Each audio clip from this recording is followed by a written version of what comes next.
Olúwa kọ sí mi. The Lord ministered to me. Olúwa ni wọ́n fẹ́ pa àwọn èèyàn nípa ìyà. He wants to kill. Àwọn kan máa fi ẹran ènìyàn ṣe ọbẹ̀ fún àwọn èèyàn jẹ party. Ẹ kọ́lẹ̀. Kẹ́rí eléyìí. You see this one Ní north.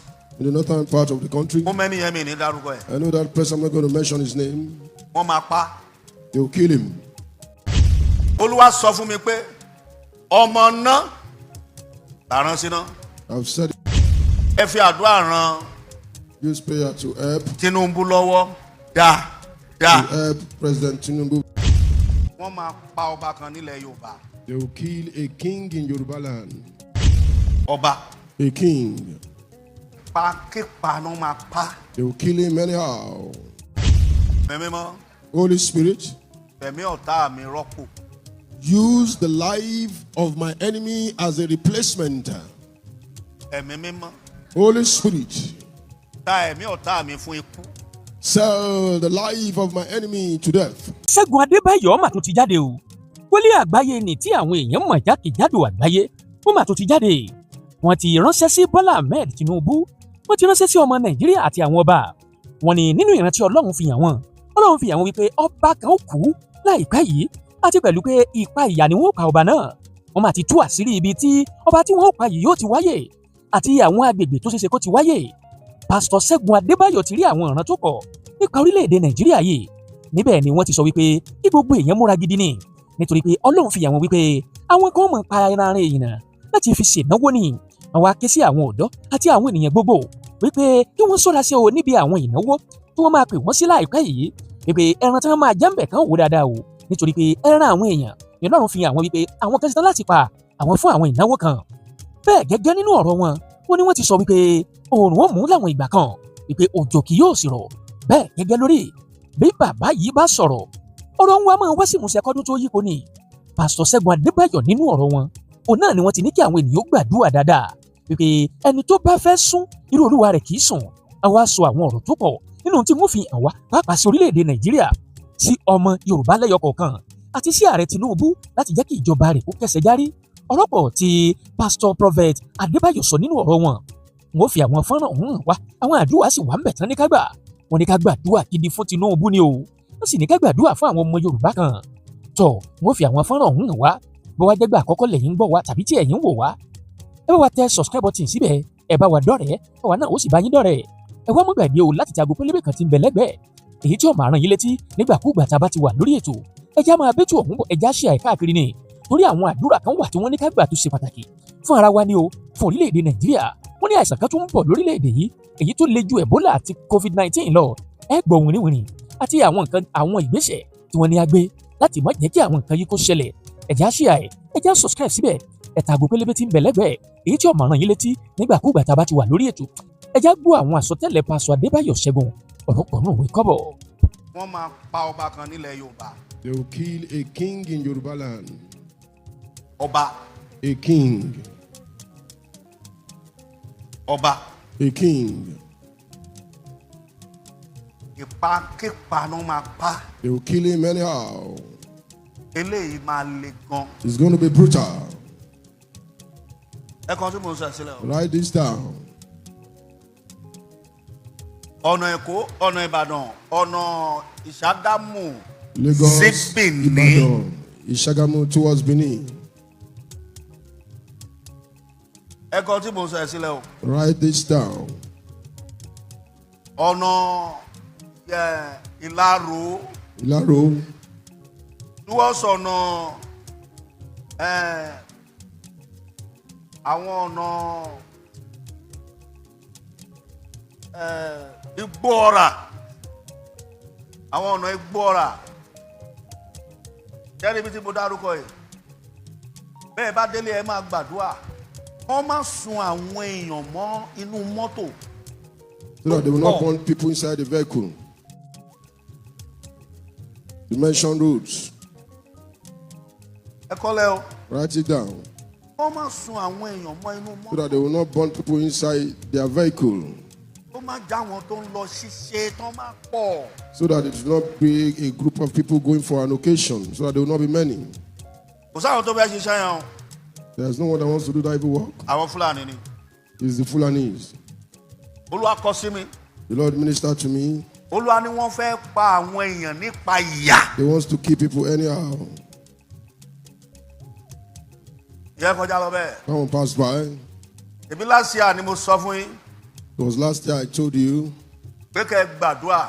that you should pray Pé oòrùn máa mú gan. that the sun will be so scourging Pé ooru dẹ̀ máa ṣe kíni. and there will be serious heat. Ṣé ooru ò pọ̀ báyìí? Is there no heat now? Is the sun not scourging? O ṣe lọ ra AC. Gbà tó mọ̀ púpọ̀. Ṣùgbọ́n nǹkan kan fẹ́ ṣẹlẹ̀. But something is about to happen.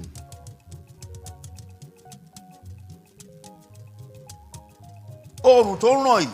This sun that is shining and is scourging, Ìmísí kan ó fẹ́ jáde látara ẹ̀. and inspiration wants to come out from the sun, Kì í ṣe Nàìjíríà nìkan. not just in Nigeria alone. Ìmísí kan fẹ́ jáde látara And ẹ̀. inspiration wants to come out from the sun. Tí ìmísí bá dẹ̀ jáde. Once this inspiration comes out, A gbàdúrà káwọn èèyàn má jáde lórílẹ̀ tó má pọ̀. we'll pray that a lot of people will not die suddenly, unexpected. Ó máa wọ́ọ̀sì kọjá COVID-19 lọ. It will be worse than COVID-19. Ó máa wọ́ọ̀sì kọjá Ebola. It will be worse than Ebola. Ìmísí tí mo rí. This inspiration that I'm seeing, Ẹ̀yin àyàn fẹ́ gbàdúrà. beloved, pray Ó máa kàn yín. so that it will not touch you, it will not get to you. Kò dẹ̀ ní kàn yín. It will not get to you in the name of Jesus. Lórúkọ Jésù kò ní kàn yín. Amen. In the name of Jesus, it won't get to you. Lórúkọ Jésù kò ní kàn yín. In the name of Jesus, it won't get to you. Hallelujah. Hallelujah. Hallelujah. Hallelujah. Ẹ jọ̀ọ́ ẹ kí hallelujah o. Hallelujah. Ẹ fi àdúrà ẹ má bínú. Èmi ò ṣe politician o. I'm not a politician. Mi ì ṣe politician. I'm not a politician. Èmi ò support mi ì ṣe APC. I'm not APC. Mi ì kì í ṣe PDP. Mi ì dẹ̀ ń ṣe wòlíì politician. I'm not a political prophet. Ẹ fi àdúrà ran Use prayer to help Tinubu lọ́wọ́ to help President Tinubu very well. Ẹ gbà o. Pray. Ó ti tó gbà mélòó tí mo ti pèdè gan pé Olúwa sọ fún mi pé ọmọ náà làrán síná. I've said it several times that is the son of fire that you sent to fire. Ẹ má ní èmi ṣe politician bí o èmi àtòun ò ní nǹkan kan. I'm not a politician. Ah, I have nothing me, any in politician. agreement. I have nothing in agreement with him. Mi ní nǹkan kan pẹ̀lú wọn. I have nothing in agreement with him. Ẹ fi àdúrà ràn lọ́wọ́. Use prayer to help President Tinubu. Ẹ fi àdúrà ràn lọ́wọ́. Use prayer to help him. Ẹ fi àdúrà ràn lọ́wọ́. Use prayer to help him. Ẹ fi àdúrà ràn lọ́wọ́. Use prayer to help him. Mo ní Olúwa kí ló ti rí? I said, Lord, what happened? Ọlọ́run ní sọ fún mi pé God told me that ó kú kókó kan tó fẹ́ tú wọn ò fẹ́ jẹ́ kó tú. there is a knot he wants to untie, but they don't want to allow him. Ẹ fi àdúrà ràn lọ́wọ́ o. Use prayer to help him. Ẹ kọjá lọ bẹ́ẹ̀. That one passed by.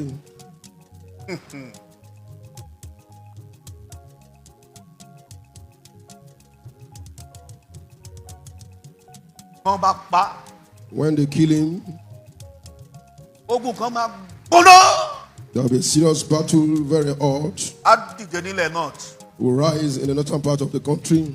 Olúwa sọ fún mi pé The Lord told me that àwọn Haúsá máa borí ogun yẹn. the Hausas, they will overcome that battle. Ogun yẹn máa gbóná gírírí. The battle will be so serious, very Á serious. dìde nílẹ̀ north. Will rise in the northern part of the country. Olúwa kọ sí mi wípé The Lord ministered to me that àwọn Haúsá wọ́n máa borí ogun yìí. the Hausas overcome this battle. Kẹ́rí gbogbo tí mo sọ kò pẹ́ rárá. All these things that I'm saying are not going to take time. Mo dẹ̀ wá fi Ọlọ́run bẹ̀yìn. And I'm begging you, I beg of you, Ẹ má jẹ́ kó mi tán, ẹ má jẹ́ kó jẹ tán lé. make sure there is Everyone do better water, now. make sure there is food. I Ẹ don't know mọ̀ pé what's mo going to tẹ kí ni happen. ìmọ̀ yín létí You know I'm gangan. emphasizing this. Make sure there is water and there is food in Mo your ní kẹ́ lọ house. ra gàrí àpò gàrí tó pọ̀ kẹ́ ra I ask you to kúlíkúlí. buy a lot of curry and buy a big Tó bá jẹ́ pé granite. bọ́ọ̀wù náà ń lò nílé ẹ̀. If you are using borehole, Bẹ́ẹ̀ láńlọ́ọ̀dù ẹ kẹ́ ẹ ṣe ọ̀ṣàn kànga try kẹ́ ẹ máa to bomi dig kànga a pẹ̀tẹ́. well. Try to dig a well. Hello, Now you Roger. don't need light to pump the water.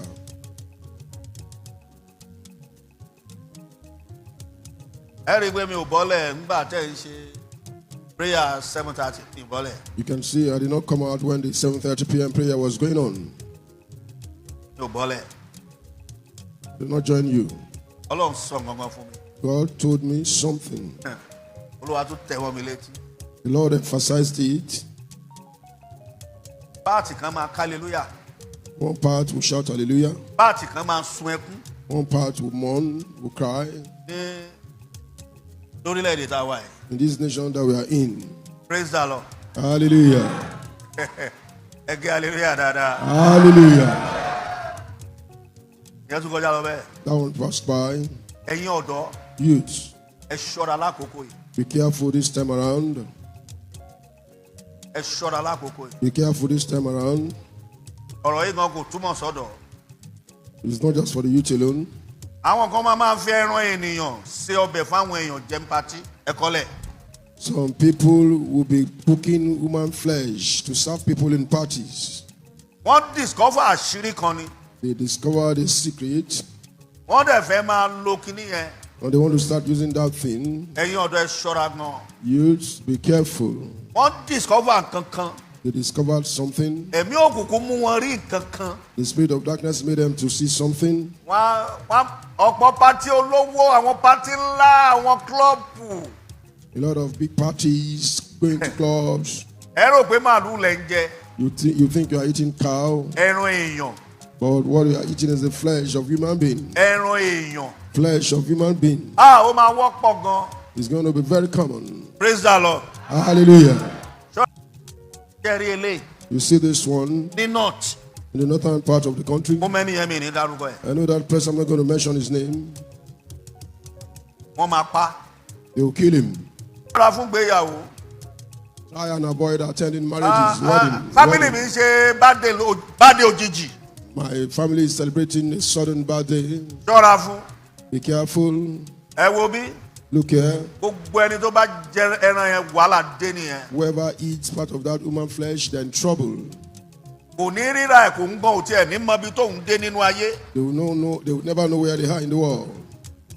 Ó bá kò tí ẹ̀ ní rí wájú tó bá wà lẹ́yìn gan kò ní dára ẹ̀ mọ̀ ẹ kọ́lẹ̀. Will not see the front, even if at the back cannot recognize his ourselves. Write it down. Ẹ ṣọ́ra gan ẹ̀yin ọ̀dọ́. Be very careful attending parties, going Ọ̀rọ̀ to yóò túmọ̀ clubs, sọ́dọ̀ nìkan. marriages, weddings. This is not just for the youth alone. Ẹ ṣọ́ra gan. Be very careful. Ìyẹn tún kọjá lọ bẹ́ẹ̀. Don't pass by. Orí ibì kan ńlá ó tún jóná. I saw a great place that got burned. Ẹ gbàdúrà fún eléyìí. Pray concerning Ìyẹn tún this. kọjá lọ bẹ́ẹ̀. That one passed by. Òjò kan máa rọ líle. There's going to be a heavy rain. Yóò rọ líle. Heavy rain. Ìjì máa fẹ́ There will be líle. serious strong storm.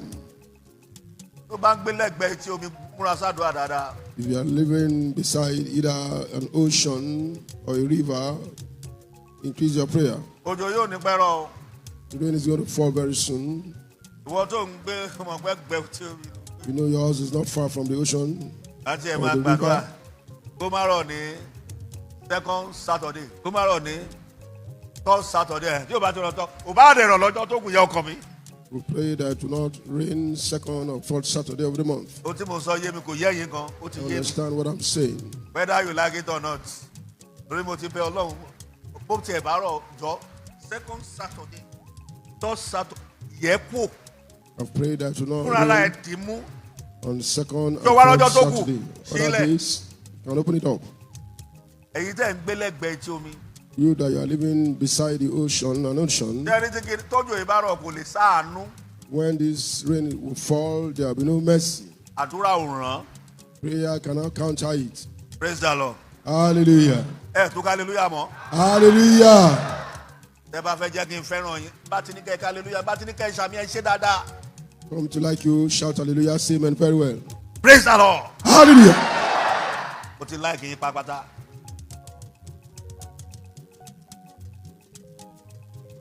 À á gbàdúrà. We're going to pray. À á gbàdúrà o. We're going to pray. Gbogbo ènìyàn máa gbàdúrà. Everyone is going to pray. Ọlọ́run ṣá. Ẹ máa fi ṣàdúrà. Mo fẹ́ fún yín ní prayer point ni o. It's a prayer point. má jẹ́ kí ojú mi. Don't let my eyes orí ọjọ́ ibi. see the day of evil. Má jẹ́ kí etí mi báyìí.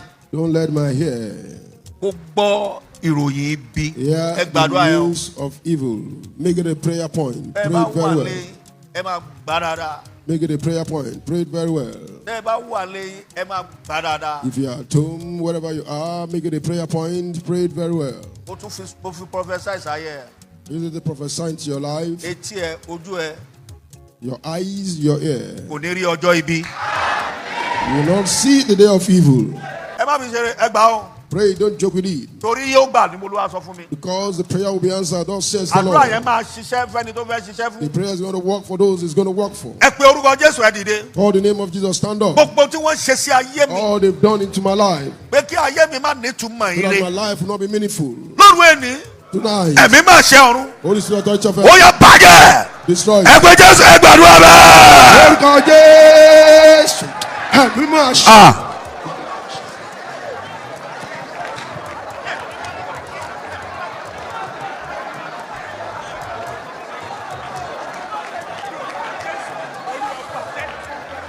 Gbogbo tí wọ́n ṣe lórí ọ̀rọ̀ ayé mi, ẹ jọ̀ọ́ ẹ má ṣeré. Ẹ̀yin bàbá, ẹ̀yin bàbá, ẹ̀yin bàbá.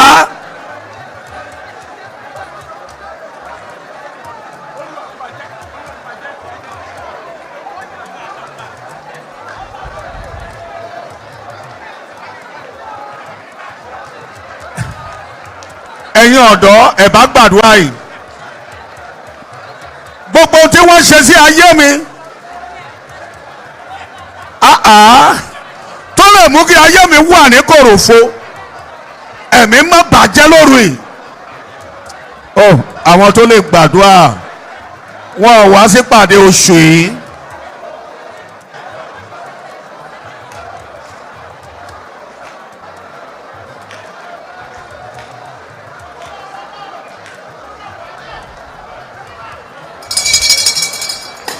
Sàmì Jésù Kristi náà Olúwa wa. In Jesus' name we pray. Etí ẹ kò ní gbọ́ ọjọ́ ibi. You are here, you will not hear the news of evil. A fẹ́ gbàdúrà kan, Olúwa ló ní ká gbàdúrà yẹn. I want to pray a prayer point from the Lord. Gbogbo ohun tí wọ́n ṣe sáyé mi pé kó má ní ìtumọ̀. Whatever they've done to my life not to be meaningful. Ẹ̀mí má bàjẹ́. Holy Spirit, destroy it, counter it, destroy it. Ṣẹ́ẹ̀rì ẹ pé ẹ̀mí má kẹ́ pé àṣẹ ọ̀run. Call Holy Spirit, call authority of heaven. Gbogbo ohun tí wọ́n ṣe sáyé mi. Whatever they've done into my life, Gbogbo ohun tí wọ́n ti ṣe. all they've done into my life, Pé káyé mi má ní ìtumọ̀ rere. that my life should not be meaningful. Bọ̀dá kan wà ń bẹ̀ yẹn kó múra láti gbàdúrà tí mo fẹ́ There's a pè. brother there, be ready to pray this prayer. Ẹ̀gún tó ní kí ayé mi má ní ìtumọ̀. That cause that says my life should not be meaningful. Ẹ̀gún, That cause, ẹ̀gún that cause, látara bàbá, from father, látara ìyá. from mother, Ẹ̀gún tá a ti fi bàbá àti ìyá mi jẹ́. that cause that my father and my mother has been subjected to, Wọ́n ní kó ṣàn that says it should flow lórí ọmọ to the children, tó wá àfẹ́tì ayé mi. that's not affecting my life. Ẹ gbà dáadáa o. Pray it very well. Ẹ̀mí má bàjẹ́. Holy Spirit, destroy such causes. Ẹ̀gún tí ìyàwó bàbá ti gún. The cause from the wife of my father, Ẹ̀gún tí ìyálé ìyá mi gún. the cause from the senior wives. Ẹ̀mí má ṣe ọ̀run. Holy Spirit, authority of heaven. Bàjẹ́! Destroy such Ẹgbẹ́ Jésù ẹ gbàdúrà bẹ́ẹ̀. Orúkọ Jésù.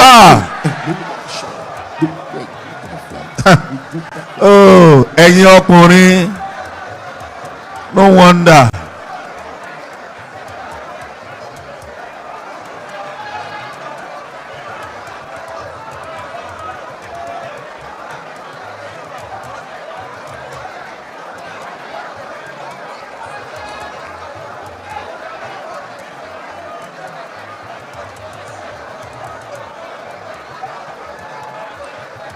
Close your eyes.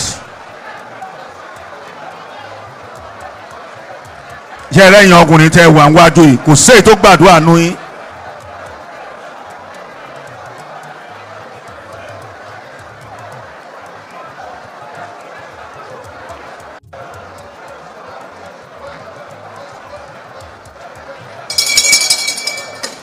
Sàmì Jésù Kristi náà Olúwa wa. In Jesus' name, our Lord. Shami, just Christy, Oluwawa. In Jesus' name, our Lord. Jogo. Have your seat. Sorry, àdúrà tá fẹ́ pè wá gbàgán. The prayer I want to call now, you prayed very well. Ìwé òwe Proverbs 9:4 kí ló wí? Proverbs 9:4. Ẹnikẹ́ni tí ó ṣe òpè tó ṣe òpè kí ó yà sí yín fún ẹni tí òye kù fún. Ó wí pé wá jẹ nínú oúnjẹ mi kí o sì mu nínú ọtí wáìnì mi tí mo dàlù. Kọ wèrè sílẹ̀ kí o sì yè kí o sì máa rìn ní ọ̀nà ìyè. Yes. Ẹni tí ó bá bá ẹlẹ́gàn. Ó tó. Mímọ́. Holy Spirit. Ẹ̀mí ọ̀tá mi rọ́pò. Use the life of my enemy as a replacement. Ẹ̀mí mímọ́. Holy Spirit. Ta ẹ̀mí ọ̀tá mi fún ikú. Sell the life of my enemy to death. Ẹ gbàdúrà yẹn dáadáa. Pray it very well. Wo ẹni tí àdúrà yẹn kàn gbà dáadáa. You that you know that prayer is for you, pray it very well. Olúwa sọ fún mi wípé. The Lord is telling me that. Ọkùnrin kan ló lọ bá àwọn kan pé kán pè ẹ́ pa lójijì. Kán pè ẹ́ pa. A particular man went to meet some people that they should call you to death. Ṣùgbọ́n Olúwa sọ wípé. But the Lord told me Ẹ that. gbà dáadáa. Pray it very well. Gbogbo ẹni tó fẹ́ kí n kú. Whoever wants me to die, Ó yá fi wọ́n dín ikú yẹn. Lord, use them as a substitute for that death. Ògbóni babaláwo àjẹ́ni èmèrè ni. Is it an herbalist, Ogoni fraternity, those with familiar spirit, whatsoever. Tàbí ẹni tá a jọ ń fàyà lùyà ni. Is it someone that will sleep together? Ẹ̀mí mọ́ jẹ́ kú lójijì. Holy Spirit, let such people die suddenly. Ẹni bínú mi láì nídìí tó fẹ́ kí n kú. Whosoever that is angry with me, that wants me to die. Ẹni tó ti lérí tó ti dá máa jẹ, ó gbọ́dọ̀ kú ni o. Whoever has made that covenant that I must die. Ẹ̀mí mímọ́ jẹ́ kíkú ó rira. Holy Spirit, let's buy them for free. Ó yá ẹ gbàdúrà bẹ́ẹ̀. Lórúkọ Jésù.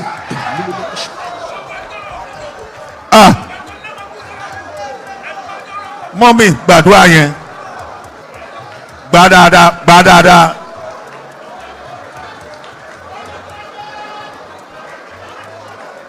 Gbogbo ẹni tó fẹ́ kí n kú.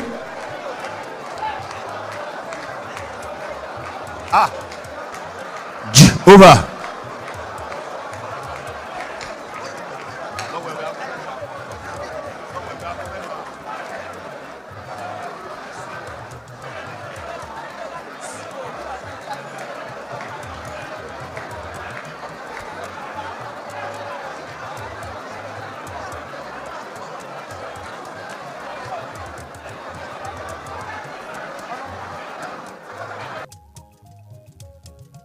Ẹ wo Hosea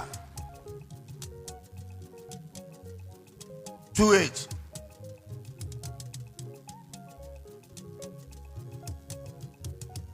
Kò sẹ́ni tó lè ka Bíbélì mọ́. English ló pọ̀ jù.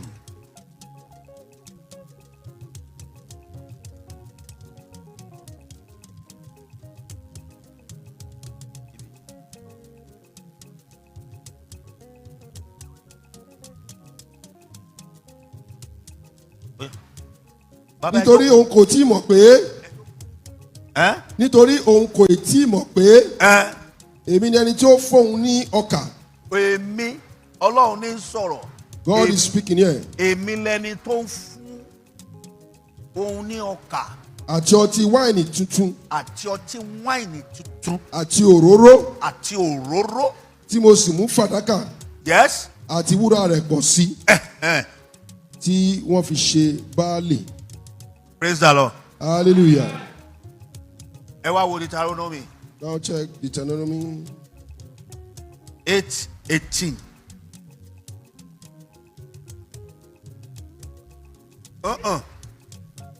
Deuteronomy chapter 8 verse 18. Ṣùgbọ́n.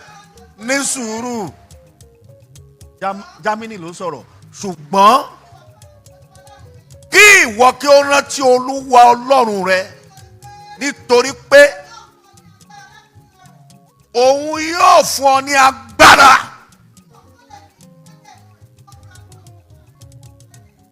tó ń gbọ́ báyìí ẹ jókòó. Have your seat. òun Ọlọ́run lòun fún ènìyàn ní agbára. It's God that gives power to get wealth. Bíbélì jẹ́ sọ̀rọ̀ níbi kan. Bible said it ó somewhere. ní ìjọba ọ̀run di. The kingdom of God Ó ní suffered ṣùgbọ́n àwọn alágbára. violent, only the violent take it by force. Láwọn alágbára. Only the violent. Alágbára. The violent. Praise the Lord. Hallelujah. Ẹ kí hallelujah dáadáa. Hallelujah. Wo bí? Look here. Ó bá fẹ́ jẹ́ èèyàn láyé. If you want to be somebody in life, Wá agbára Ọlọ́run rí. look for the power of God and get it. Praise the Lord. Hallelujah. Wá agbára Ọlọ́run rí. Look for the power of God and get it. Ó máa ṣe o. Ó máa ṣe o. Ó máa ṣe o. Ó máa kàn dákẹ́ máa ní. Only just keeping quiet. Olúwa ló máa ní kí n dákẹ́. It's the Lord that instructed me to keep quiet. Mi kàn fẹ́ kí n lẹ́jẹ̀ èèyàn lọ́rùn kó má lọ dúró dè mí sọ́nà ìjọba ọ̀run. I don't want to have the blood of people in my hands so that they will not stand against me on my way to heaven. Káwọn kéṣù máa wá fẹjọ́ mi sùn pé wẹ̀jẹ̀ lára aṣọ ẹ̀. So that devil will not be reporting me, look at blood, your garment stained with blood. Agbára Ọlọ́run. The power of God. Òun ló mú kéèyàn jẹun tó lè kéèyàn fi It's the jẹun tó only máa jẹ thing láyé. that can make you to be what you want to be in this life. Bá a bá gbàdúrà bá a ṣe wà lórí. Bá a bá gbàdúrà tí bàbá Oyèlámì bá dé bá wa nú àdúrà. Tá a gbà tilẹ̀ mọ́. Tá a lọ sùn díẹ̀. Bí wákàtí kan tá a tún jí. Bàbá ní ẹ káre ẹ má ìsinmi o. If we pray from now to dawn and Baba meets us there, we rest 1 hour, he will tell us not to rest at all. Ẹ gbọ́dọ̀ sinmi o. Don't rest at all. Oyè yẹn wá yé mi lénìí. I'm not having a better understanding today. Oyè yẹn yé mi gan. I'm having a better understanding today. Oyè yẹn yé mi deep. I'm having a better understanding today. Má sùn má sùn. Orun tó ti sùn nílé. Ó wá jókòó sórí iṣẹ́ àti tó jẹ́ pé iṣẹ́ àwọn onírin oníṣẹ́ àtòrí bẹ̀m̀bẹ̀m̀bẹ̀m. Ó wá tún jókòó sórí ṣé ó rẹ kí irú iṣẹ́ àì máa mú ẹ sùn. Ó fi odidi lélẹ̀ ó tún wá ń sùn ní ṣọ́ọ̀ṣì. Ọ̀fà nìyẹn o.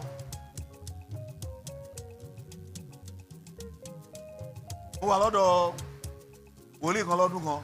I was with one prophet one particular year. Èmi lọ́lọ́run lò tó fi ní ṣọ́ọ̀ṣì. I was the one God used for him to have his own church. Àwa ń bí ní ọjọ́ Thursday. We're here on Thursday. Ẹnìkan wá sẹ́ni kankan sórí Facebook. And someone sent something to Wọ́n wo Facebook. Facebook yẹn. And I checked that Facebook page. Mo kàn rí wòlíì yẹn ni. And I saw that prophet. Ó bá rántí ọjọ́. And I remember the day. 7 book of Moses ló fi dojú kọ mí sà. He used 7 book of Moses to 7 challenge book of me. Moses. 7 book of Moses. Mo dẹ̀ ń rí àwọn àjọ̀nú àwọn ẹbọra. And I was Physical. seeing strange spirit, familiar spirit. I was seeing them face to face. Náà bá lè súnmọ́ mi. And they could not come closer to me. Bàbá ló ti sa gbogbo nǹkan tó fẹ́ sà tí ó When he possible. has tried all his possible best without any result, Bóyá ó ti ṣe nǹkan yẹn sọ́wọ́. probably has done that thing in his hand. Èmi àtàwọn ẹlẹgbẹ́ mi ti gbàdúrà. I and my mates, my colleagues, we've prayed. Agbára Ọlọ́run wá ń pa wá bíi pé a mú gbó. We are now being intoxicated by the power of God as if we've taken him. A dẹ̀ ràn lọ́wọ́ ni. And we only helped him. Èmi mo wọnú ìrà. Níbi tó ra ṣọ́ọ̀ṣì. I entered into the ditch where he bought his church. Ìrà yẹn mú mi débi. I was almost got drawn. Àwọn kìíní mùjẹ̀mùjẹ̀ yẹn ti lẹ̀ mọ́ mi lára. Those inside that suck blood, they stick to my skin. Ọlọ́run dẹ̀ lo mi fún gan. And God used him for him very Ṣùgbọ́n well. kàn bínú mi láì nídìí. But he just got angry with me for no reason. Ló bá fi ìbínú. And he used anger. Mi mọ̀ tó gbé sọ́wọ́ yẹn. I don't know what was in his hand. Ó yẹ ní kò ń gbọ́ oṣù bẹ́ẹ̀ kò ń gbá mi. I said as he wanted to raise his hand to hit me, Ọwọ́ ẹ̀ gan ni. and his hand got stiff. Agbára Ọlọ́run. The power of God. Praise the Lord. Hallelujah. Ṣẹ́ra àwọn tí bá ti ń sùn wọn ò ní láárí. Wọn ò ní láárí. Ẹni bá ti ń sùn wọn ò ní láárí. Ṣẹ́ra ẹni tó bá ti ń sùn ní àdúrà báyìí. Ẹ máa wò wọn, ẹ máa study wọn. Kẹ́ ẹ má ti jókòó lórí ìdúró báyìí. Lórí Peter àdúrà ti ní tó ti gbóná. Ẹ kàn wá.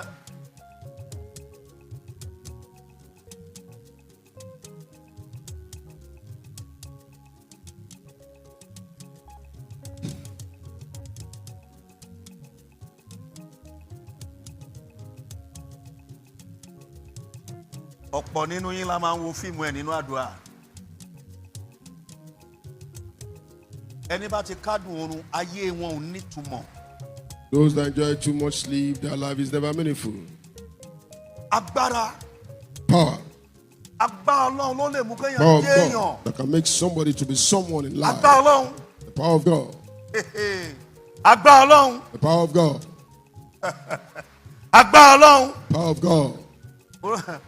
Ó máa ṣe o. The pity. Wọ́n láwọn pásítọ̀ bàbá Oyèlámì. So the pastors of our father Oyelami, Wọ́n nítorí pé wọ́n fẹ́ ra bọ́ọ̀sì. because they want to buy balls, Wọ́n wá pe wòlíì játijàti kan. they now called one useless prophet Kó wá donate owó. to come and donate money. Nígbà tó ń sọ fún mi tí pásítọ̀ Ayọ̀ sọ fún mi, omi dẹ̀ jábọ́ lójú When mi. Pastor Ayo told me, tears were flowing from my eyes. Pé ó mà ṣe o. That is a pity. Ó mà ṣe o. It's a pity. Irú wọn yẹn ò lè dọ́dọ̀ bàbá. People like that cannot get to Father Oyelami. Agbára Ọlọ́run ti sọnù. The power of God is missing. Wọ́n máa gbọ́ mi. You should hear me well. Wọn ò lè gbàdúrà. You cannot pray. Wọ́n wá lọ bá wòlíì blasphemy tẹ́ mọ̀. You're not going to meet the wrong prophet, which you know. Praise the Lord. Hallelujah. Àwọn tó lówó lọ́wọ́ wọn kì í sùn. Those that have money will not sleep. Wọn kì í sùn. They will not sleep. Ṣé àwọn èèyàn ńláńlá yẹn wọ́n ń sùn? See those great individuals, Ọ̀pọ̀lọpọ̀ personality, wọn ìwòyí ni mítì wọn. they don't sleep. They have their meetings middle of the night. Ìwọ́n kàn ń sùn jẹ́ èèyàn mi ò wà lórí kọ̀ǹpútà tó ń ṣiṣẹ́ lọ́wọ́ tí ò sóorun fún. Somehow their system working, no sleep for them. Agbé kọfí sẹ́gbẹ̀ẹ́ a máa fà á. Wọ́n ń sùn ọ̀run ó ṣínú. Ó ṣì.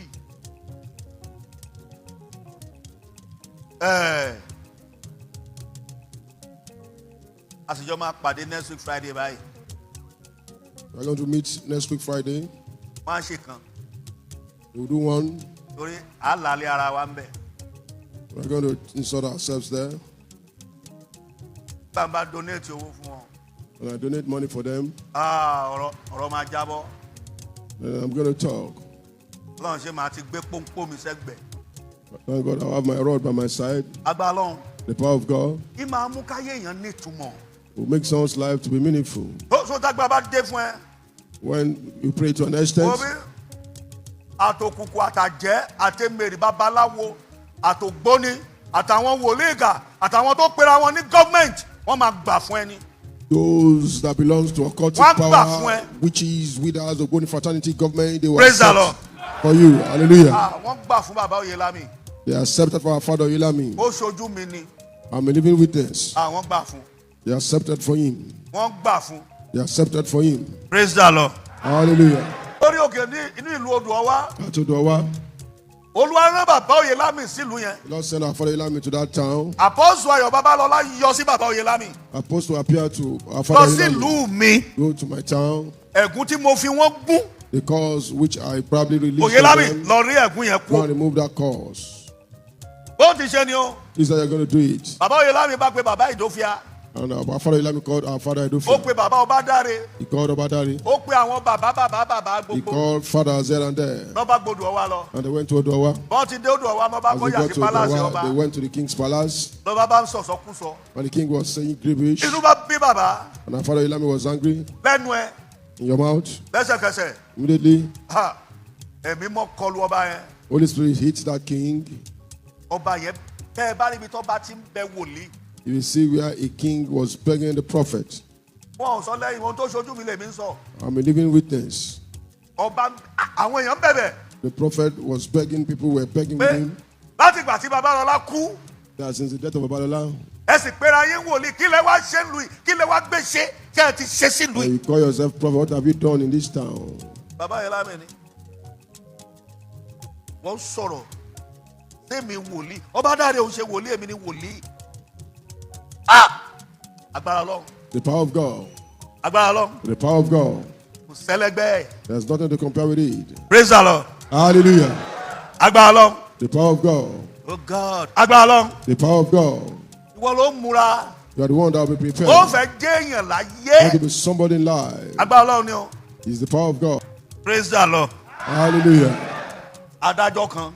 One judge, Òun àti bàbá Oyèlámì náà jọ lọ sí NTA Ìbàdàn. he went with our father Ilami to NTA Ibadan. Journalist yẹn wá ń béèrè ọ̀rọ̀ lọ́wọ́ wọn. The journalist was asking our father a question. Ládájọ́ yẹn ọmọ Èkìtì ni. The judge from Kó máa Ekiti. gbọ́ mi báyìí. Should be hearing me now. Ló bá ní àwọn wòlíì kí wò bàbá ní gbẹ́nu ẹ̀ sọ́hùn. He was said, just anyhow Bí prophet. mo ti ń sọ̀rọ̀ yìí, Say, keep quiet as I'm talking. borí máa fọ́ ẹ. Having a headache. Lẹ́sẹ̀kẹsẹ̀, Immediately. agbára Ọlọ́run Power of God. kò sẹ́lẹ̀gbẹ́ ẹ̀. Nothing to compare Wọ́n with bẹ it. bàbá ni. They were begging our father. Bàbá ní kórìí ẹ̀ sàn. The father said, let that head be Mo healed. fẹ́ rán ẹ iṣẹ́. I want to send you an errand. Ó ṣe lọ́ọ̀yà fún wa. You'll be my lawyer. Òun ló ṣe lọ́ọ̀yà fáwọn bàbá. He was his lawyer. Àwọn ẹ̀mẹ̀rẹ̀ wà lákọrin, wọ́n ti sùn. There are those who Àwọn ẹ̀mẹ̀rẹ̀ wà lákọrin. Tẹ́ ẹ bá ti rí àwọn ẹ̀mẹ̀rẹ̀ tó gbọ́wọ́ lé sí àbá yìí. Ẹ̀mẹ̀rẹ̀ ni wọ́n. Wọ́n fẹ́ lọ ni wọ́n fẹ́ lọ òkun Amẹ́ríkà. Wọ́n fẹ́ lọ. Àgàgà tẹ́ ẹ bá rí ẹ̀mẹ̀rẹ̀ tó gbórí lógiri. Àwọn akọ ẹ̀mẹ̀rẹ̀ ni wọ́n. Praise the Lord. Hallelujah. Ẹ kí hallelujah dáadáa. Hallelujah. Ẹ wá agbára Ọlọ́run rí. Look for the power of God and find it.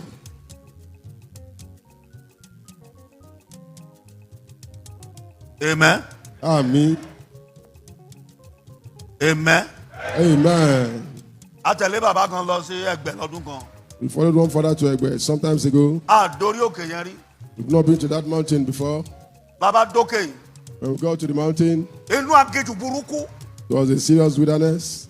Inú aginjù tí ń dẹ́rù béèyàn. Wilderness that scare people. Gbogbo wa débẹ̀ pẹ̀lú ìgboyà. We got there with strong Àṣà ibì kan faith. wà Not know that there's somewhere tó tún dẹ́rù ba ìgboyà gan. that was also scare someone. Bá a ti wọ bẹ̀rẹ̀ báyìí. As we entered there, Bàbá ní àwọ̀ ewu àpáta yìí ni o. Baba said we enter into this cave. A dẹ̀ ń gbọ́ ohùn nínú ìwo yẹn. We're hearing voices in Àwọn that kan ní bàbá cave. ẹjọ́ torí Ọlọ́run abẹ̀yìn ni o. Some people say, Father, Àwa máa we wà ń ta dè will be yín. outside waiting for you. Ó lóun ò lọ. He said he's not going. Lẹ́nìkan náà ìyẹn tẹ̀ tètè tún sọ̀rọ̀. Lẹ́nìkan tá sọ̀rọ̀ lẹ́nìkan ní sọ̀rọ̀. Bàbá ní ṣẹ́gẹ́. Àwọ̀ bẹ̀. We're going to enter into that forest. Mo ní bẹ́ẹ̀ ni sà. I said, yes, sir. Wọ́n ló yá, mo ló yá. He said, let's go. I said, let's Bàbá go. lọ́nu ìwò. We enter into the cave. Láti lọ́nu ìwò. We're going inside the cave. Àárín máìlì mẹ́ta nu ìwò. We're walking about 3 miles inside the cave. Ó sì ṣókùnkùn biribiri. It was very dark. Ní ẹgbẹ́. Bàtà débì kan. We got to somewhere. Ọlọ́run jọ̀ọ́. Say, God, please. Ẹ̀rù yìí dé. This fear came. Àgbà ya mọ̀. Ohun tí ó bá ṣẹlẹ̀ ni kò And I ṣẹlẹ̀. threw it away. Praise the Lord. Hallelujah. Ẹ kí hallelujah. Hallelujah. Ṣé rí ibi tí ògo bá wà ibẹ̀ làwọn ẹ̀mí burúkú wà. Where there is glory, that's where you have those evil spirits. Ó gbọ́ ohun tí ìwé Deuteronomy yẹn sọ. Look at what the book of Ó Deuteronomy lóun says. Ọlọ́run. There is it Òun God máa ń fún ènìyàn ní agbára that gives power to get wealth. láti ní ọrọ̀. To get wealth. Ọrọ̀. To get wealth. Praise the Lord. Hallelujah. Nísàlẹ̀ praise the Lord. Hallelujah. Agbára Ọlọ́run. The power of God. Ẹ wá kan. Look for it and get it. Hallelujah. Hallelujah. Ẹ kí hallelujah dáadáa. Hallelujah. Ṣé ẹ rí àwa kìrìsìtẹ́nì ti sìn? So we Christians of nowadays, A lè gbàdúrà mọ́. we cannot pray anymore. A lè gba àwẹ̀ mọ́. We can't fast anymore. Mérekù They're làgbàdà all kiri. after miracle. Ẹ o máa rí mérekù tí kò wò. Àjẹ́ ò ní jẹ́ last. You get miracle which is not allowed to Ẹ̀rọ last. àwọn ẹni òkùnkùn ayé wọn ò ní jẹ́ last. People of darkness of this world will not allow Ṣé it ní to bá a ṣe last. wà nínú ṣọ́ọ̀ṣì? As we are in the church, Àwọn ìyá àjẹ́ wà bí bàbá oṣó wà bí. there are witches here, there are sorcerers here. Àwọn tí ń fojú kórè ènìyàn. Those Ọba that kan use rántí wa eyes lójú to ọba cover dún people's pàkó. places. wọ́n ti kó nǹkan fẹ́ gbà lọ́wọ́ olúwa ẹni wọ́n tágbára bá wà nù ayé ẹ̀. But if the power of God is in your life, wọ́n ò ní jẹ́ fọwọ́ bá ẹ̀. they are not touch you. ẹ wá agbára Ọlọ́run ní. Look for the power of God and find it. ẹ̀yin ọ̀dọ́ ẹ̀ ń sùn ẹ ti lo You àjọ. are sleeping. bàbá ìbá bú sí fèrè fọ. And the father started speaking in tongues. ọdún bó sẹ̀gẹ́ ṣó wà ókè. So he called me, said, am I okay? àpò onímọ̀ wà ókè sà. I said, I'm okay, sir. òun náà àárín àátúbọ̀ rin o. Then we're going to walk more. àbólóyà. I said, let's go. bólóyà. I said, let's go. ẹ̀yin yín ni mo wà. I'm at your back. kó tó dé bá mi lẹ́yìn. bàbá kí ni dé bá ọ. èmi lọ́ba rẹ̀ síwájú. agbára lọ. The power of God. agbára lọ. The power of God. a sì ń gbọ́ àwọn ohun tí a ò gbọ́ rí. We're hearing voices we've not heard before. ẹ̀rù ń bẹ ń bẹ sà. There is fear there. ẹ̀rù ń bẹ ń bẹ. There is fear there. a sì lo odidi ọjọ́ mẹ́ta inú aginjù burúkú. We spent like 3 days inside this nígbà wilderness. parí àdúrà ta nígbà tá bọ́ta báyìí. We ọlọ́run prayer we came out. amúmọ̀pá gbára ń bẹ o. We know that there is power of God. tá a jáde báyìí tá a lọ wẹ̀. When we came out and we showered, bàbá ní sẹ̀kẹ́ Baba called me again. mo mọ̀ pé ó padà wá síbí. No, you're going to come back here. má padà wá o. Don't try to come mo back. ní bàbá Say, Father, mo ń padà bọ̀. I'm coming back. ẹ wọ̀ You mo entered tẹ̀lé there, yín wọ̀ I followed you. àtẹ̀jọ́ jáde Came back together. mo tún ń bọ̀. Coming back. nǹkan kan àwọn nǹkan kan ló ṣàṣọ yín di nǹkan báyìí tọwọ́ ọlọ́run. Some things must have turned to what you are in the hand of God. àwọn ìgbésẹ̀ tẹ́ gbé tẹ́ fi di nǹkan Those tọwọ́ ọlọ́run steps you báyìí. took to èmi become náà gbọ́dọ̀ something out of God, I must take those steps. ìjọ ó pé ọ̀sẹ̀ méjì I don't let it get to 2 mo weeks. bá padà wá. I came back. àwọn tó tẹ̀lé mi wá Those that followed me wọ́n ní bàbá said, Father, á padà sótẹ́ẹ̀lì ẹgbẹ́ á lọ sùn bẹ̀. we'll go and wait for you at the hotel in Egbe. èmi nìkan nínú ìwò I was the only one inside the forest, mo inside bẹ̀rẹ̀ our sí cave. gbọ́ ọ̀rọ̀. I was hearing words. agbára ọlọ́run The power of God. ìwé pọ̀ lórí àwa. There are books in our head. agbára ọlọ́run The power of God. bó bá jẹ́ èèyàn If you want to be somebody in life, wá agbára ọlọ́run. look for the power of God. tógun bá pọ̀ fún ẹ ògo wà fún ẹni. If there are battles for you, that means there are glory for you. Wóó! Look here. ogun tó dìde sí ẹ That battle that rises against you kò sí ọ níyè kó mọ̀ pé ológo. is to tell you that you have glory. ogun yẹn ni ò fẹ́ gbà fógo rẹ. That battle that does not want to allow your glory. ogun yẹn gan ni ò fẹ́ gbà pé ohun tó lọ́n fẹ́ sọ ẹ́ dá a ò ní gbà It's the sẹ́. battle that says no to what God wants to turn you to. agbára ọlọ́run ló fi jẹ́ yàn o. It's the power of God that will make you somebody in life. agbára ọlọ́run The power of God ìmà mú kéèyàn lọ́rọ̀ lọ́lá will lógo. make someone wealthy, honorable. ẹ wá ẹ ń sùn náà. Look for the power of God. You are sleeping. ìwọ ọkùnrin ó dẹ̀ ń sùn báyìí wo bó ṣe jókòó sí ṣíà bíi pé sẹ́tí ń ṣe ṣíà ni ń ṣe ṣíà Ìbàdàn gbà ó ìmọ̀ bẹ́ẹ̀ ṣe máa ń sùn náà ẹ rò pé mò ń ṣe àwọn ọmọ mi lè jẹ́ ẹsìn mi ń sùn lóru lójúmọ́ máa ń sọ fún yín bí ó ti di bárakú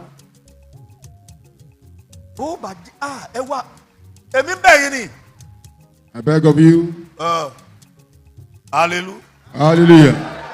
Ẹ kí hallelujah dáadáa. Hallelujah. Bí ẹ ti ń lọ kọ́lọ́ máa bá yín lọ. Àmín. Àwọn ogun ọ̀run àwọn áńgẹ́lì agbára ọ̀gá ògo tí mú kí ènìyàn rìn láì farapa agbára tí ń jẹ àwọn ẹ̀mí àìrí sí ojú ọ̀nà irú agbára Ọlọ́run bẹ́ẹ̀ kó wọ inú ayé yín.